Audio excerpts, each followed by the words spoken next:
আপনি আপনার জীবনদশায় রাউন্ডাবেড রোডের মাঝখানে যে রাউন্ডাবেড থাকে সেটা দেখেছেন কিনা জানি না, কতটুকু সুন্দর দেখেছেন সেটাও জানি না। কিন্তু আমি এখন যে রাউন্ডাবেডের ভিতরে আছি, দুবাই শহর থেকে 60 কিলোমিটার দূরে এই রাউন্ডাবেডটা।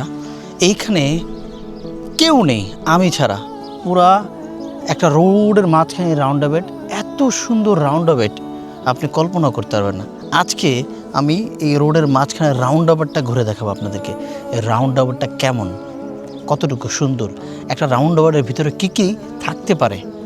ছিল এটা ডেজার্ট, সেই ডেজার্ট থেকে আজকে এই জায়গায়, ডেজার্ট থেকে এত সুন্দর রোড, এত সুন্দর গ্রিনারি এরিয়া বানিয়েছে এখানে। প্রায় 60টা লেকের মতো এরিয়া, প্রায় 30 কিলোমিটার এরিয়া শুধু গ্রিনারি, গাছগাছালি ভরা।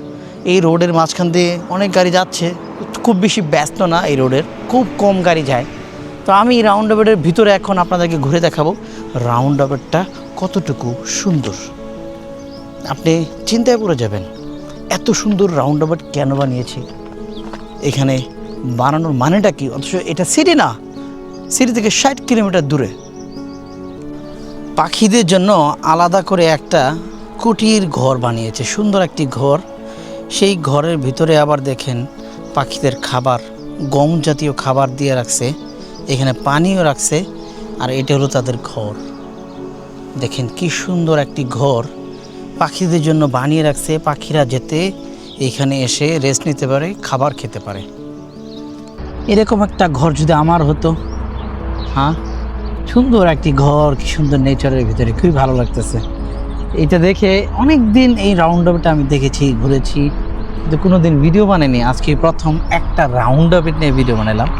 রাউন্ডাবেডের ভিতরে এরকম একটা বোর্ড দিছে, উপরটা লাইট জ্বলতেছে, দেখছেন, নিচেরটা কিন্তু লাইট জ্বলে না। এইটা আপনাকে দিক দেখাবে। আর এই যে দেখেন সোলার, উপরে সোলার আছে, এই সোলারের মাধ্যমে সেই লাইটটা জ্বলতেছে, এখানে একটা লাইট জ্বলতেছে এখানে। ঘাস দেখেন কি নরম ঘাস, ঘাসগুলো একদম গুছিয়ে সুন্দর করে রেখেছে, ভাঁজ করে রেখেছে ঘাসগুলোকে। এটা একটা খেজুর গাছ, খেজুর গাছের ভিতরে দেখেন ছোট্ট ছোট্ট খেজুর ধরছে, পিচ্ছি একটা পাখি দেখা যাচ্ছে কিনা জানি না। আর এটাকে কালারফুল করার জন্য কি সুন্দর নীল রঙের পাথর, দেখেন নীল রঙের পাথর, যে রং বিরঙের পাথর একটা সৌন্দর্য বাড়িয়ে দিছে। সুন্দর ফুল গাছ লাগিয়ে রাখছে এখানে, অনেকগুলো ফুল একসাথে লাগিয়ে রাখছে। একটু নেচারের ভিতরে শুয়ে থাকি, ভালো লাগতেছে, ঠান্ডা বাতাস, পাখিদের কিচিরমিচির আওয়াজ, খুবই ভালো লাগতেছে, শান্তি লাগতেছে। মেডিটেশন করতেছি। দুবাই তাদের নিজেদের কর্মের মাধ্যমে, পরিশ্রমের মাধ্যমে, ইচ্ছার মাধ্যমে, সৎ ইচ্ছার মাধ্যমে নিজেদেরকে একটা ডিফারেন্ট জায়গায় পৌঁছানোর চেষ্টা করতেছে। দুবাইকে নিয়ে অনেকে অনেক কিছু বলে, কিন্তু আমার মনে হয় দুবাইকে নিয়ে তুমি একটু রিসার্চ করো। তারা যা করতেছে নিজেদের ভালোর চিন্তা করে করে।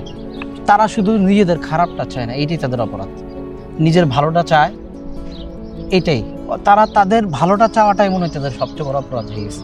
কিন্তু দুবাইয়ে যারা আসবে তারা দেখতে পাবে দুবাই কত সুন্দর, কত সিস্টেমিক, কত নিয়মতান্ত্রিক। যে আসবে সে বুঝতে পারবে ছবির মতো সুন্দর, যেটা আমরা সবসময় কল্পনা করি, ওই কল্পনার মতো সুন্দর বানাতে চাই। একটা ডেজার্টের ভিতরে, সিটি থেকে 60-70 কিলোমিটার দূরে, যেখানে কোনো মানুষ থাকে না, কোনো প্রতিষ্ঠান নাই, কিচ্ছু নেই, সেখানে এত সুন্দর রাউন্ডাবেড বানিয়েছে, এত সুন্দর করে গুছিয়ে রেখেছে, যেটাকে দেখাশোনা করে। সেইটা আমাকে অভিভূত করেছে, মানে এটা কিভাবে সম্ভব, তাদের মাথায় এইসব চিন্তা কেমনে আসে। আমাদের দেশে যেখানে খুবই প্রয়োজন একটা সুন্দর পরিবেশের, খুবই জরুরি, সেই জায়গায় সুন্দর পরিবেশ আমরা পাই না। গভর্নমেন্ট তো করেই না, ন্যাচুরালি যেসব সুন্দর জায়গা আমাদের আছে সেগুলোকে আমরা নষ্ট করে ফেলি। এটা আরও দুঃখের বিষয়, খুবই দুঃখের বিষয়। এইটাকে দেখাশোনা করার জন্য এরকম একটা ঘর বানিয়েছে, যেটার মধ্যে প্ল্যান্ট লাগায় তারা, কিছুটা ইয়ের মতো আর কি। এটার ভিতরে ভিডিও বানানো নিষেধ, তারপরেও দেখি চেষ্টা করে পারি কিনা।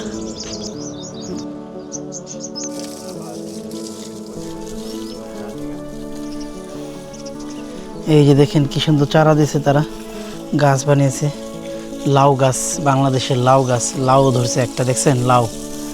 আর এই যে এখানে আরও কিছু গাছ লাগাইছে তারা, ছোট চতুর্দিকে গাছে ভরা, আম গাছও দেখা যাচ্ছে এইদিকে। আর এটা হলো ফুল, কি সুন্দর ফুল দেখেন। এটা একটা লাউ গাছের মতো, এটা একটা প্ল্যান্ট, ওখানে নার্সারির মতো। নার্সারির মধ্যে সব ধরনের গাছগাছালি আপনি এখানে পাবেন। দেখাশোনা করার জন্য কিছু লোক রাখছে, পানি দেয়, দেখেন কি সুন্দর পানি দিচ্ছে তারা প্রতিটি গাছে। 2টা লোক রেখে দিয়েছে এটার জন্য। এই 2টা লোক এই গাছগুলোকে দেখে এবং এই গাছে পানি পুনি সব কিছু দেয়। চিন্তা করছেন? এই যে আরও গাছ, টেবিল, এখানে ঘর আছে একটা, যে ঘরে থাকে তারা দেখাশোনা করার জন্য। এখানে একটা গাড়ি রাখছে, যে এইটার ভিতরে এক্সপো লেক আছে, এটা নিয়ে আলাদা একটা স্পেশাল ব্লগ আসবে। এক্সপো লেক বিরাট দূরে, তাদের পানি খাওয়ার জন্য একটা বক্স রাখছে, যেখানে পানি থাকে, ঠান্ডা থাকে পানি।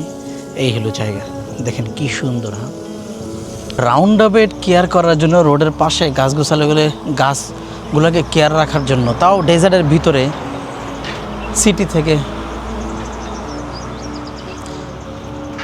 সিটি থেকে প্রায় 30 কিলোমিটার দূরে এরকম একটা সুন্দর জায়গা। খুবই ভালো লাগলো, খুবই ভালো লাগলো, খুবই ভালো লাগলো।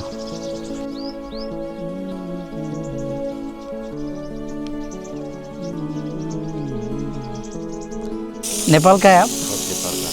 नेपालेर একজন ভাই, সে পানি দিতেছে, কেয়ার করতেছে। अब कितने साल से ये काम कर रहा है भाई? हो गया है भाई 5 साल। 5 साल से ये काम कर रहा है, इधर ही कर रहा है। नहीं, दूसरा साइड घूम के इधर तो 6 महीना हो गया, अब इधर आया था। 6 महीने इधर दूसरी साइड पे रहते हैं, कुदरा लेक, फ्लामिंगो लेक उधर। हाँ, तो ये एक्सपो लेक के अंदर आप लोग जाके काम करते हैं? हाँ?